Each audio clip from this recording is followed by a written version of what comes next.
लेकिन लोगों का सपोर्ट मुझे लगता है अब मुझे चाहिए, मुझे ज़रूरत है, क्योंकि मेरे को डराने की, धमकाने की, हरासमेंट करने की हर तरह की कोशिश की जा रही है। लेकिन हमारा हौसला नहीं टूटेगा, हमारी हिम्मत नहीं टूटेगी। जो लोग आप चाहते हो ना, वो कभी नहीं होगा। हम इसी हिम्मत से, ताकत से जो है ना अपना काम करते रहेंगे, करते आए हैं और आगे भी इसी तरह का करते रहेंगे, और उस हर एक शख्स को एक्सपोज करेंगे जो गलत करेगा। ये ऐसा काम करते हैं कि इनको लगातार ये काम करते हैं और ये रुकते नहीं हैं। काफ़ी लोगों का प्रेशर भी शायद इन पर पड़ता होगा कि जी जनाब ये वीडियो मत चढ़ाओ या कुछ। बाकी इनकी लाइफ में क्या चल रहा है, क्या क्या समस्या आ रही है, इन्हीं से जानते हैं। इरफात साहब, वेलकम हमारे चैनल पर। शहराज, आपका शुक्रिया, आपने बात करने का मौका दिया। और न्यूज़ है इंडिया जो एक प्लेटफॉर्म है जिसकी वजह से लोग मेरे को जानते हैं, लेकिन मैं न्यूज़ है इंडिया का इस्तेमाल, उस प्लेटफॉर्म का इस्तेमाल अपने लिए, अपने बचाव के लिए नहीं करना चाहता हूँ। आपका बहुत बहुत शुक्रिया है कि आपने मुझे मौका दिया और आप ये जानना चाहते हैं कि मैं अभी कुछ चल रहा है मेरी लाइफ में। मैं अभी पीर मिठा थाने से आ रहा हूँ। मेरे को हरासमेंट किया जा रहा है, बार बार परेशान किया जा रहा है, और अच्छे काम की जो है ना वैल्यू नहीं है। मैं देखता हूँ सोसाइटी में जो लोग गलत करते हैं, गलत तरीके से पैसा कमाते हैं, गलत तरीके से चीज़ों को मैनेज करते हैं, उनकी वाहवाही है, उनके खिलाफ कोई कार्रवाई, कोई किसी तरह का उनको रुकावट नहीं आती है।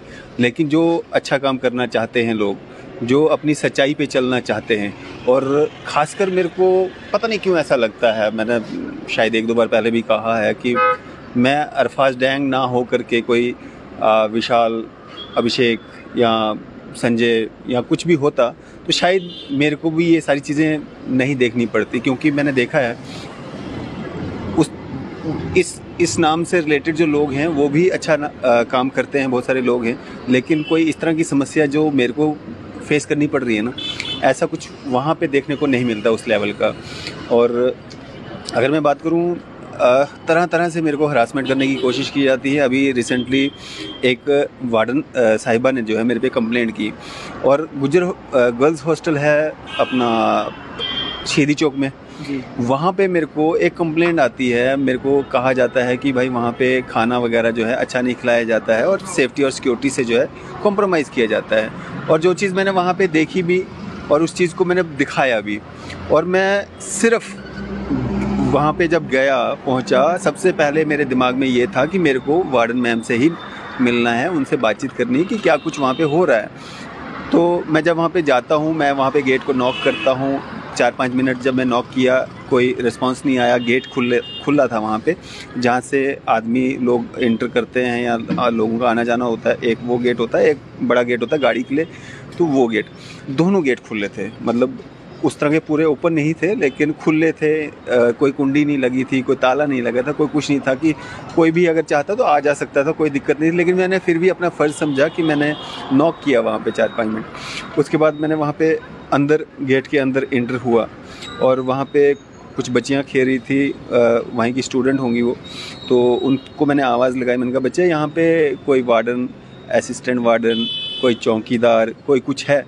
तो उनका कहना था कि यहाँ पे अभी कोई भी नहीं है, चौकीदार भी नहीं है, वार्डन भी नहीं है, असिस्टेंट वार्डन भी नहीं है। वो अंदर गई, मैंने कहा कोई तो होगा, तो उन्होंने कहा कि यहाँ पे एक टीचर हैं, और टीचर साहिबा शायद नहीं आना चाहती थी अनजान लोगों के सामने। तो वो बार बार उन बच्चियों के माध्यम से जो है वो पूछ रही थी कि ये कौन है, वो कौन है, मतलब सवाल जवाब कर रही थी उन बच्चियों के माध्यम से। और मैं सिर्फ गेट पे खड़ा हूँ, और वहाँ पे जाने का मेरा एक और पर्पज़ था कि वहाँ पे एक ज़ियारत है राइट साइड में। उस ज़ियारत की बड़ी मान्यता है, वहाँ पे लोग आते जाते हैं, माथा टेकते हैं और दुआ सलाम वगैरह करते हैं वहाँ पे जा कर के। तो मैंने सोचा चलो वहाँ पे भी हम कर लेंगे। तो मैं उस एरिया से जो है आगे नहीं गया, वहाँ से हॉस्टल बहुत आगे है। तो वो सब मैं करके आ गया, और वहाँ पे मैंने क्या किया कि एक वीडियो जो है वो वहाँ पे बनाया, वो इसलिए अपनी सेफ्टी के लिए। कल को मेरे को कोई ये ना कहे कि ये किसी बैड इंटेंशन से या कोई उस तरह का कोई इल्ज़ाम मत कोई लगाए। तो दूसरे दिन जब मैंने वार्डन साहिबा को कॉल किया, क्योंकि नंबर अरेंज किया हमने कहीं से, किसी उन्हीं के डिपार्टमेंट के किसी व्यक्ति से हमने नंबर जो है लिया, और हमने उनसे कॉल किया। हमने वो वीडियो जो है वो चलाया नहीं, वो रिकॉर्डेड था, वो चलाया नहीं। और हमने वार्डन साहिबा को कॉल करके जो है हमने उनसे बातचीत की कि भाई हमने आपसे कोई बात करनी है, इस रिलेटेड हमें कोई इशू आ रहा है। तो उन्होंने मना कर दिया, बोला भाई हम बात नहीं करेंगे। हमने उसके बाद डायरेक्टर साहब जो हैं ट्राइबल विभाग के, उनसे बात की, उन्होंने भी इनकार कर दिया। उन्होंने तो फ़ोन तक नहीं उठाया। वो तो इतने ईमानदार हैं, मतलब वो फ़ोन नहीं उठाते हैं किसी का। अगर किसी को कोई दिक्कत आएगी, परेशानी आएगी, उनके ट्राइबल रिलेटेड डिपार्टमेंट से भी कोई फ़ोन कॉल जाता है, शायद वो भी नहीं उठाते हैं। उन्होंने मैसेज किया, हाँ जी बताइए आप क्या है। मैंने उनको कहा एक इंटरव्यू करना है आपका, इसी से रिलेटेड करना था। तो मैंने कहा इंटरव्यू करना है। उन्होंने कहा भाई मैं नहीं दूंगा इंटरव्यू, आप प्रिंसिपल सेक्रेटरी के पास जाइए। अब मतलब डायरेक्टर कुर्सी पे बैठेगा, तनख्वाह जो है वो महीने पे लेगा, लेकिन जवाबदेह वो नहीं है। जवाबदेह कौन है? Principal secretary. फिर मैंने डिप्टी डायरेक्टर साहब को कॉल किया, उन्होंने फ़ोन पिक किया, बहुत नाइसली उन्होंने जवाब भी दिया उस बात का कि मैं दिल्ली में हूँ, कोई मीटिंग वगैरह है, मैं आऊँगा, फिर बात करेंगे, 1-2 दिन के बाद मैं आ रहा हूँ वहाँ से। वार्डन साहिबा से बात होगी। शाम के समय जो है वार्डन साहिबा का मेरे को 5 से 6 बार कॉल आता है, मैं पिक नहीं कर पाता हूँ, चार्जिंग पे लगा होता है, मैं अपने काम में होता हूँ। जब मैंने उनको बैक कॉल किया, मैंने कहा मैम आपका कॉल आया था, तो उनका पहला लफ्ज़ जो शुरुआती बात उन्होंने की, उन्होंने कहा कि आप शुक्र मनाओ कि आप अंदर आए और वो वीडियो मैंने CCTV कैमरा में देखी है और मुझे और मेरे कुछ सीनियर ऑफिसर्स को ये पता है। और अगर आपकी जगह कोई और होता तो ना जाने आपके साथ क्या हो सकता था। तो मैंने उनको कहा कि आप क्या मेरे को डरा रहे हो, मेरे को थ्रेट कर रहे हो, धमकी दे रहे हो मेरे को, ये बोल करके कि आप यहाँ पे मतलब शुक्र मनाओ कि आप बच गए।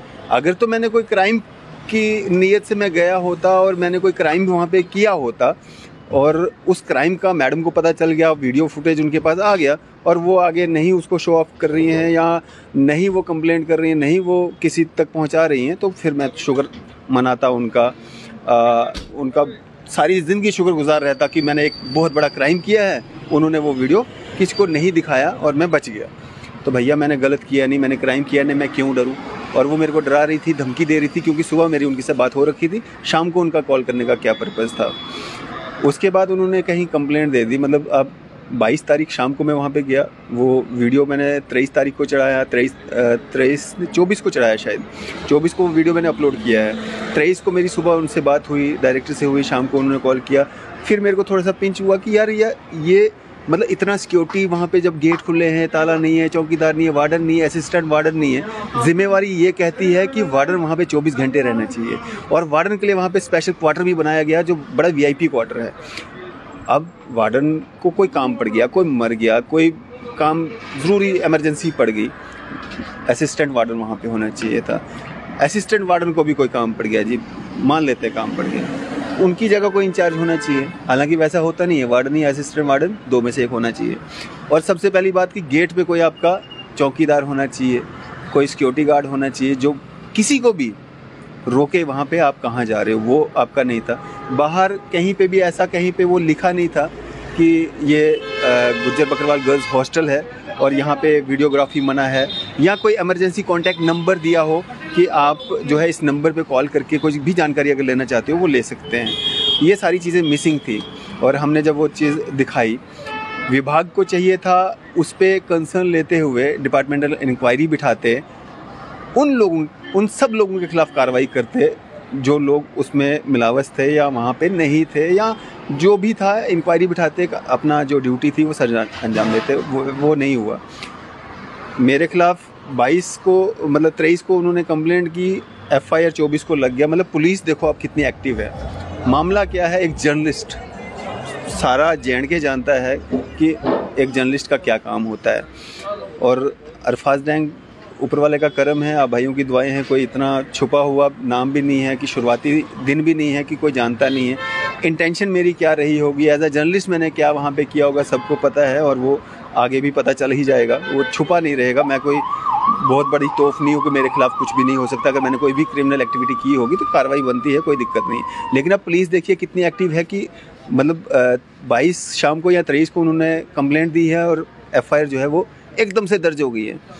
और उन लोगों के खिलाफ FIR दर्ज नहीं होती है, वहाँ पे बहुत सारी और भी कंप्लेंट्स पड़ी हुई हैं जिसमें जो लोग हैं उन्होंने ये कंप्लेंट की है कि मेरे पास जो है किसी ने कॉल करके ये कहा कि आप चिट्टा ले लो, आप ये कर लो, वो कर लो, मतलब उस तरह की कई सारी कंप्लेंट्स पड़ी हुई हैं। उनको दर बदर भटकना पड़ रहा है, कभी एसएसपी के पास, कभी एसपी के पास, कभी किसी के पास, कभी आईजी के पास। ग्रीवेंस सेल में उनको कंप्लेंट डालनी पड़ रही है, फिर भी उनकी एफआईआर दर्ज नहीं हो रही है। और मेरे को ये कहा जा रहा है, जब मेरे को वहाँ पे बुलाया जाता है, मेरे को ये कहा जाता है एफआईआर तो जस्ट एक इंक्वायरी होगी, इसमें कोई खास नहीं होता, पूछताछ होगी। भैया पूछताछ उनसे भी कर लो।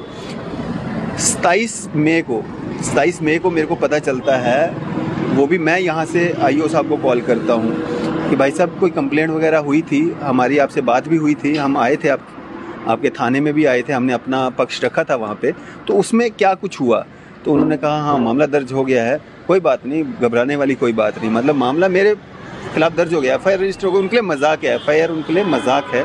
भाई लेकिन मामला दर्ज हुआ किस बेस पर उन्होंने मामला दर्ज किया आप पे, कि क्या ऐसे आपने गलत किया कि जो आप पर मामला दर्ज हुआ? वो सर एक गवर्नमेंट बिल्डिंग है, एक गुजर बकरवाल गर्ल्स हॉस्टल है, वहाँ पे मतलब ज़ियारत भी है, वहाँ पे वैसे भी लोग आते जाते मतलब माथा भी टेकते हैं, बाकी मतलब दुआ वगैरह भी मांगते हैं।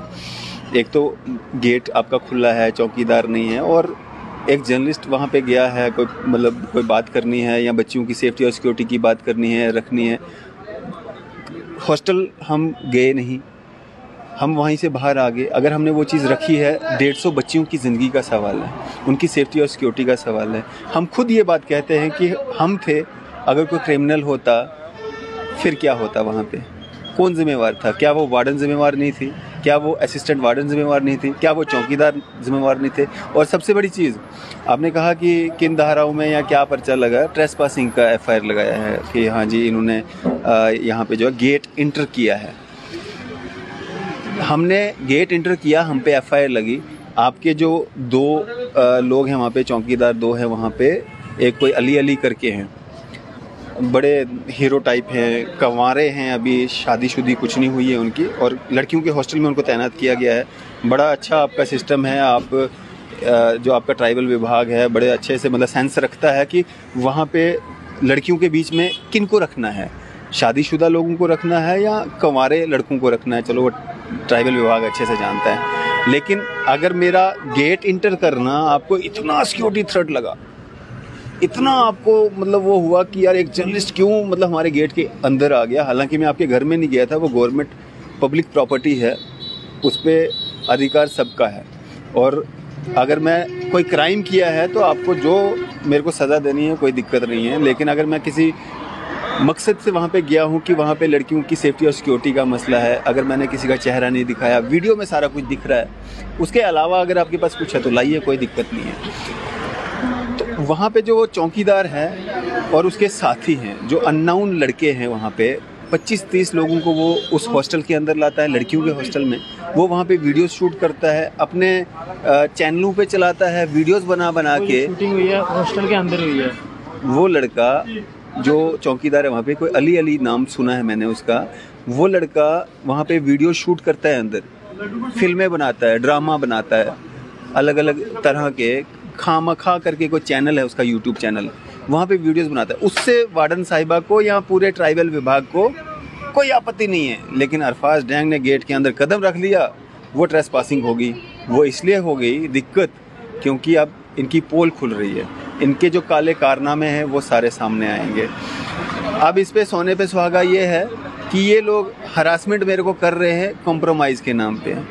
बार बार मेरे को तरह तरह के लोगों से कॉलें करवाई जा रही हैं, नियर डियर जो भी होते हैं इनके यहाँ, जो मेरे जानने वाले हैं, जहाँ जहाँ इनको पता लगता है कि ये इनका मतलब कोई जानने वाला है तो उसको कॉल करवाते हैं कि यार कॉम्प्रोमाइज़ करते हैं। एफआईआर उन्होंने मेरे पे लगवाई है, कॉम्प्रोमाइज़ भी वो मेरे से करना चाहते हैं। और यहाँ पे अगर हम बात करें पुलिस की, जो मतलब देखो आप कितनी एक्टिव पुलिस है, इतनी जल्दी उन्होंने एफआईआर लगा दी। अब वो भी मेरे को ये कह रहे हैं कि अगर आपने कॉम्प्रोमाइज़ नहीं किया तो आपके लिए दिक्कत आएगी, आपके लिए दिक्कत आएगी आगे जा कर के। ये मामला जो है काफ़ी सेंसिटिव है। मतलब आज मेरे को वहाँ पे इंक्वायरी के लिए बुलाया गया था, मेरे को ये तक कहा गया कि आपका फ़ोन सीज़ करेंगे, आपको मतलब मेरे को नोटिस भी वहीं पे थमाया गया हाथ में, जो नोटिस दिया जाता है ना 41A का, वो भी वहीं पे हाथ में थमाया गया मेरे को। मतलब यहाँ से आप सोच सकते हो कि कितना मतलब ये परेशान हरासमेंट करने का जो एक सिलसिला है ना वो किया जा रहा है। इससे पहले नरवाल चौकी में जो 295A में एक पर्चा लगा था एक कश्मीरी के खिलाफ, 9 महीने के बाद उस पर्चे में भी एक अंचल शर्मा जी हैं, अंचल राणा जी, वो यहाँ पे चौकी अफसर थे नरवाल में। उनके यहाँ पे होते हुए यहाँ पे एक प्रोटेस्ट हुआ था जब यहाँ पे वो तोड़फोड़ हुई थी, वहाँ पे कश्मीरी एक ने कुछ अनाप शनाप बोल दिया। हमने मतलब हमारा काम किया रिकॉर्ड करना, अब उसने गलत किया या सही किया वो डिपार्टमेंट का काम है या एजेंसीज का काम है उसको करना। हमने उसको रोका कि भाई साहब आप ऐसा मत बोलिए, आप आज का जो सिलसिला है वो बताइए। FIR लगी, वो 2.5-3 महीने अंदर रहा, उसने बेल करवाई, सब कुछ हुआ। मेरे को 9 महीने के बाद पता चलता है कि आपका भी नाम इसमें है। वो तब पता चलता है जब वो ट्रांसफ़र हो जाते हैं और नया वहाँ पे चौकी अफसर आता है, तो वो मेरे को कहता है कि आपका यहाँ पे नाम है, आपका यहाँ पे आपको अरेस्ट करना पड़ेगा हमें। मतलब इस तरह से मेरे को हरासमेंट किया जा रहा है कि भाई साहब आप अच्छा काम नहीं कर सकते हो, आप मतलब सही तरीके से जो है ना नहीं चल सकते हो। कहीं ना कहीं मतलब पब्लिकली मतलब प्यार बहुत मिला मेरे को, लेकिन इस तरह से जो ये हरासमेंट कर रहे हैं ना मेरे को, क्योंकि मैं एक गरीब फैमिली से ताल्लुक़ रखता हूँ, मेरे पास कोई इतना सोर्स नहीं है कि मैं कोर्ट कचहरियों में आगे पीछे जो है ना लगाऊँ। मैं जितनी देर वहाँ पे बैठा हूँ 2 से 3 घंटे, उससे पहले भी 1-1.5 घंटा बैठा, उससे पहले भी मेरे को मतलब तंग किया, परेशान किया गया थाने में, मतलब इधर नरवाल चौकी में एक बार रखा गया मेरे को। मतलब किस बात की सज़ा, किस बात? आपके लिए जस्ट एक FIR, एक इंक्वायरी, हाँ जी आपने गलत नहीं किया आप छूट जाओगे, लेकिन उस वक्त वो FIR, वो इंक्वायरी कहाँ जाती है? जब कोई रेप केस आपके पास आता है, कंप्लेनेंट आता है, उस वक्त आपके पास वो कहाँ जाती है वो FIR, जस्ट एक इंक्वायरी? जब आपके पास कोई ड्रग्स से रिलेटेड केस आता है तब आपको वो FIR, जस्ट एक FIR नज़र नहीं आती है। आप मेरे को समझाते हो कि FIR से कुछ नहीं होता है, फर्स्ट इन्फॉर्मेशन रिपोर्ट है, लेकिन अगले की ज़िंदगी आप ख़राब करते हो। मतलब ये चाहते नहीं है ना, मतलब कुछ लोग हैं जो सिस्टम में नहीं चाहते हैं कि अच्छे लोग जो है ना हमारे बीच में रहें। अच्छे लोग जो है ना वो पोल खोलते हैं, पोल खोल होती है ना, उससे उनको बड़ी दिक्कत होती है, परेशानी होती है। उनको लगता है कि ऐसे लोग हमारे बीच में रहेंगे, सिस्टम में रहेंगे, तो ये हमारी पोल खोलते जाएंगे, तो हमारा जो खाने पीने वाला काम है, जो गलत काम हम लोग कर रहे हैं, वो एक्सपोज होंगे तो हम कर नहीं पाएंगे। इसलिए कहीं ना कहीं हर किसी को वो चुभन होती है कि यार ऐसे जैसे लोग जो हैं, ईमानदार लोग, अच्छे लोग जो हैं, वो सोसाइटी में नहीं रहने चाहिए। लेकिन हमारा हौसला नहीं टूटेगा, हमारी हिम्मत नहीं टूटेगी। जो लोग आप चाहते हो ना वो कभी नहीं होगा। हम इसी हिम्मत से, ताकत से जो है ना अपना काम करते रहेंगे, करते आए हैं और आगे भी इसी तरह का करते रहेंगे, और उस हर एक शख्स को एक्सपोज करेंगे जो गलत करेगा। इसमें भी काफ़ी लोग जो है ना मेरे को अप्रोच कर रहे हैं, और अब बात अगर मेरे पे आएगी कि यार मतलब मेरे को मतलब फंसाया जा रहा है या मेरे खिलाफ कार्रवाइयाँ चल रही हैं, अगला बंदा मेरे को बोल रहा कि नहीं आप टेंशन मत लीजिए, आपको कुछ नहीं होगा, तो फिर मैं भी उन सब लोगों को एक्सपोज करूँगा जिन लोगों ने मतलब मेरे को कहीं ना कहीं एक डराने धमकाने की कोशिश की है, मेरे को हरासमेंट किया है। उन सब लोगों का काला चिट्ठा खुलेगा। और 27 मई की मैंने आपको बात बताई थी, 27 मई को मैं भी पीर मिठा थाने गया, मैंने भी कंप्लेंट दी, मैंने भी उसमें एविडेंस लगाए, लेकिन जो हमारे IO साहब हैं ना वो कहते हैं कि ये कॉग्निजेबल नहीं है। वो वाला मामला कॉग्निजेबल था, लेकिन मेरा वाला मामला, मेरी कंप्लेंट जब जाती है वो कॉग्निजेबल नहीं होती है। और मैंने अब ग्रीवेंस सेल में भी जो है अप्रोच किया है, मेरे को पूरी उम्मीद है वहाँ से मेरे को इंसाफ मिलेगा जो भी इसमें गिल्टी हैं। क्योंकि अगर आपने उस मामले में, उस कंप्लेंट में FIR लगाई और आपने मेरे से ये कहा कि ये जस्ट एक FIR है, इसमें कोई भी घबराने वाली बात नहीं है, तो उसमें क्या घबराने वाली बात है? तो कहीं ना कहीं मेरे को लगता है कि इन सब लोगों ने एक मिली हुई जो एक वो रचा है षड्यंत्र, और खा पी के अपने पेट जो है वो बाहर को निकाले हुए हैं और एक प्रेशर बनाने की कोशिश की जा रही है। हालांकि इतना कोई मतलब कोई क्रिमिनल सोच या क्रिमिनल माइंड या कुछ उस तरह का हमारी स्टोरियों में दिखता है, हमारी वीडियोस में दिखता है, हम क्या दिखाना चाहते हैं, क्या करते हैं। हमें बहुत ऑफ़र होते हैं, बड़ी सारे मतलब आगे से आते हैं ऑफ़र्स कि आप इसको डिलीट कीजिए, आप इसको ये कीजिए, वो कीजिए, लेकिन हम उन चक्रों में नहीं पड़ते क्योंकि हमें पैसा नहीं चाहिए, हमें इज़्ज़त चाहिए, नाम चाहिए, हमें इससे ज़्यादा और कुछ नहीं चाहिए। हमें 4 लोग मिलते हैं, बात करते हैं, ये बोलते हैं कि अरफाज भाई आप अच्छा काम कर रहे हो, लेकिन लोगों का सपोर्ट मुझे लगता है अब मुझे चाहिए, मुझे ज़रूरत है, क्योंकि मेरे को डराने की, धमकाने की, हरासमेंट करने की हर तरह की कोशिश की जा रही है। हाँ जी, एक और जानना चाहेंगे आपसे बात। हमने सोशल मीडिया पर देखा कि एक सोशल एक्टिविस्ट भी सामने आए थे, उन्होंने भी उनके ऊपर कंप्लेंट की थी वार्डन साहिबा पे, वो क्या मामला था पूरा? सोशल एक्टिविस्ट, हाँ सोशल एक्टिविस्ट, हाँ सही बात है, मैंने ही इंटरव्यू किया था। वो एक्चुअली उन्होंने RTI लगाई है उस वीडियो के वायरल होने के बाद। जो हमारा वीडियो वायरल हुआ उसके बाद उनको लगा कि मेरे को जानना चाहिए, क्योंकि जानने का अधिकार हर किसी को है और राइट टू इन्फॉर्मेशन वो अधिकार सबको देता है। उन्होंने RTI लगाई है कि यहाँ पे क्या कुछ हो रहा है, मेन्यू क्या है, खाने में क्या दे रहे हो आप, बाकी सारी सेफ्टी सिक्योरिटी, कितने लोग आपके पास काम कर रहे हैं, और जिस दिन का ये वाक़या है उस दिन वो लोग कहाँ थे। तो कहीं ना कहीं डिपार्टमेंट, ट्राइबल विभाग, अगर हम बात करें तो जिस तरह की विभाग को कार्रवाई करनी चाहिए थी, विभाग ने भी कोई इसमें सीरियसनेस दिखाई नहीं, क्योंकि डिपार्टमेंट का कोई भी जो व्यक्ति है, प्रिंसिपल सेक्रेटरी से लेकर के निचले चौकीदार तक, उनका कोई भी बच्चा या बच्ची इन हॉस्टल्स में नहीं पढ़ता है। वो वहाँ पे जो पढ़ते हैं ना, वो पढ़ते हैं BPL परिवारों के लोग, गरीब लोग, गुज्जर बकरवाल कम्युनिटी के लोग।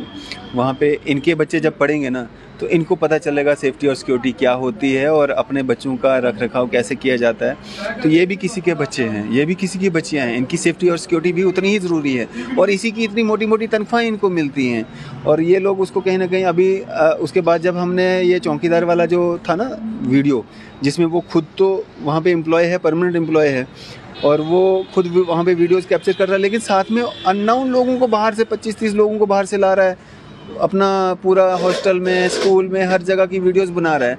और वो भी हमने मतलब अपना पेज के ज़रिए जो है वो दिखाया कि डिपार्टमेंट जागे और कोई कार्रवाई देखने को मिले कि यार अगर अरफाज डैंग ने इतना बड़ा क्राइम कर दिया कि गेट इंटर करते ही उस पर FIR लग गई, तो उनके खिलाफ FIR नहीं लगनी चाहिए, उस चौकीदार के खिलाफ FIR नहीं लगनी चाहिए, उस वार्डन के खिलाफ FIR नहीं लगनी चाहिए, उस असिस्टेंट वार्डन के खिलाफ FIR नहीं लगनी चाहिए, उसके अलावा जितने चौकीदार थे वहाँ पे उनके खिलाफ FIR नहीं लगनी चाहिए। ये मतलब कोताही नहीं है कि आप गेट खुला रखो, ये कोताही नहीं है कि आप किसी को मतलब वहाँ पे है ही कोई नहीं जो ये पूछ सके कि भाई आप कहाँ जा रहे हो, कौन हो, कोई रजिस्ट्री है, कोई एंट्री, वहाँ पे कोई रजिस्टर नहीं है, कोई एंट्री नहीं है, मतलब कहाँ पे सिक्योर है हमारी बच्चियाँ, जो वहाँ पे 150 बच्चियों की ज़िंदगी का सवाल है। और ये तो मामला कुछ नहीं है, इससे पहले एक मामला आया था 2-3 साल पहले जिसमें एक बच्ची प्रेग्नेंट भी हो गई थी। मतलब अभी साल पहले मैंने एक स्टोरी की थी जिसमें एक बाप ये कह रहा है कि मेरी बच्ची जो है वो पता नहीं कहाँ चली गई है।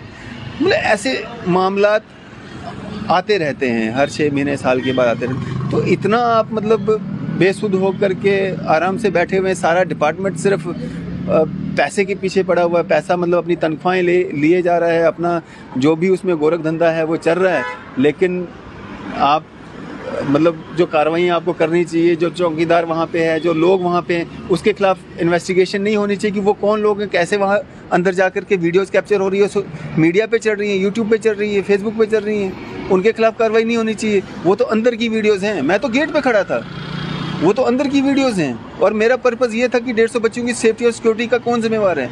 वो तो अपने पैसा कमाने के लिए और वहाँ पे अंदर और 25-30 लोगों को ले करके वहाँ पे वीडियो शूट कर रहे हैं, वो बच्चों की सेफ्टी और सिक्योरिटी के साथ मतलब कोई कंप्रोमाइज़ नहीं कर रहे हैं। तो डिपार्टमेंट में कोई इंक्वायरी नहीं, कोई बात नहीं, कोई कार्रवाई नहीं।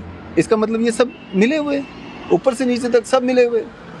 तो मैं चाहता हूँ कि LG साहब तक ये बात जाए, उनको पता चले कि यहाँ हमारे जम्मू में क्या हो रहा है, ये उल्टी गंगा क्यों बह रही है, क्यों नहीं मतलब जो गलत लोग हैं इनके खिलाफ कार्रवाइयाँ हो रही हैं। चलिए, शुक्रिया बातचीत करने के लिए। ये थे अरफाज अहमद डैंग, जो कुछ दिन पहले इन्होंने एक स्टोरी चलाई थी, ये कहा था कि जो गुज्जर गर्ल्स हॉस्टल है वहाँ पर बच्चियों की सेफ्टी नहीं है, उन्हीं को लेकर एक स्टोरी चलाई थी। और वहाँ पर फिर वार्डन जो थे वहाँ के, उन्होंने इनके ऊपर कंप्लेंट भी की, और इनका ये कहना था कि जो पुलिस है इनको बार बार बुला रही है। इनके ऊपर FIR रजिस्टर हो चुकी है, लेकिन इन्होंने भी एक कंप्लेंट दी थी, हालांकि वो अभी तक कंप्लेंट रजिस्टर नहीं हुई है। इन सब पर आपका क्या कहना है? अभी अपनी राय कमेंट बॉक्स में ज़रूर रखें। तब तक के लिए आप देखते रहें द वर्किंग न्यूज़।